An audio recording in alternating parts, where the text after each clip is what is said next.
اعوذ باللہ من الشیطان الرجیم، بسم اللہ الرحمن الرحیم۔ علم الصرف کے اندر ہم ثلاثی مجرد کے ابواب پڑھ لیتے اور ثلاثی مجرد کے ابواب میں سے ہم نے فعل ماضی کی گردان، فعل مضارع کی گردان اور الگ الگ حروف اصلیہ سے اور الگ الگ ابواب سے ہم نے اس کی مشق کری،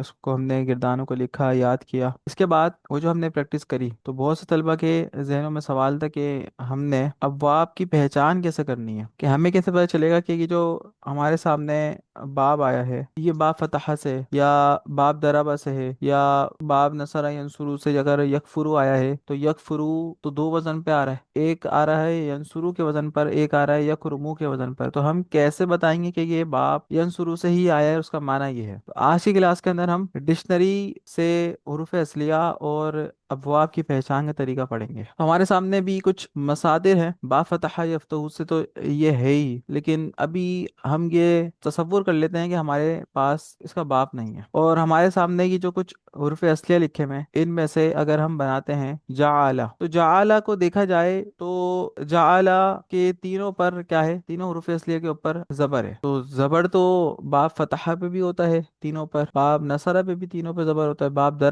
دربا اس پر بھی تینوں پر زبر ہوتا ہے۔ اگر ہمارے سامنے یہ باپ آتا، یہ ہم قرآن پاک میں سے اگر ہم دیکھ رہے ہوتے اور وہاں پر لفظ ذہابہ آتا تو ہم کیسے پہچانتے کہ بھائی یہ باب ذہابہ جو ہے فتحہ سے آیا ہے یا نصرہ سے آیا ہے یا پھر دربہ سے آیا ہے؟ تو اس کے لیے ہم دیکھتے ہیں ڈکشنری۔ ڈکشنری بتاتی ہے کہ بھائی ذہابہ جو آیا وہ فتحہ سے آیا ہے اور اس کا معنی ہے جانا، ٹھیک ہے؟ تو دیکھ لیں ڈکشنری، یہ آپ کے سامنے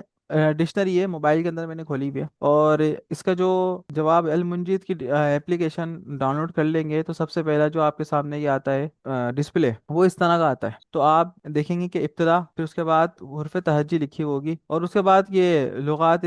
جدیدیہ کام سورہ، یہ ہمارے ابھی کام کا نہیں ہے۔ اب ہمارے سامنے جو سب سے پہلا حرف تھا، سب سے پہلا جو حرف تھا وہ ہے میم، ٹھیک ہے؟ میم دال اور ہا یہی لکھا ہوا ہے نا۔ اب یہاں اس فہرست کے اندر دیکھیں گے کہ بھائی میم سب سے پہلے کہاں پر ہے۔ اب اسی کے ساتھ ہم آئیں گے تو لام کے ساتھ لکھا ہوا ہے میم، لکھا ہوا ہے، اس پہ میں نے کرا کلک۔ جی کلک کرنے کے بعد اب مجھے تلاش کرنے ہیں تین حروف اصلیہ، کون کون سے؟ میم، دال اور ہا۔ اب یہاں جو ہے میم الف دال، میم الف سین، میم الف میم، اس طریقے سے یہ فہرست چل رہی ہے۔ تو اسی فہرست کے اندر میم دال اور ہا کو دیکھنا ہے اور وہ ہوگا بھی میم دال کا، جی یہ آپ کے سامنے پی ڈی ایف فارم کے اندر کھول لیے میں نے، موبائل اپلیکیشن نہیں چل رہی، وہ کوئی اور سی ہوگی تو پھر وہ بتا دوں گا انشاءاللہ آپ لوگوں کو۔ یہ پی ڈی ایف ہے۔ اب یہاں پر جب آپ ڈکشنری کھولتے ہیں تو اس طرح کا آپ کے سامنے ایک پیج بنا ہوا آئے گا کہ الف لکھا ہوا ہوگا۔ اب جس طریقے سے حروف اصلیہ یہاں پر الف ہے شروع کا، تو الف کے ساتھ الف با تا لکھا ہوا اوپر ایک کالم کے اندر، پھر دوسرے میں الف با دال، پھر الف با را۔ تو ہمیں کیا چاہیے تھا؟ ہمیں چاہیے تھا میم دال اور ہا۔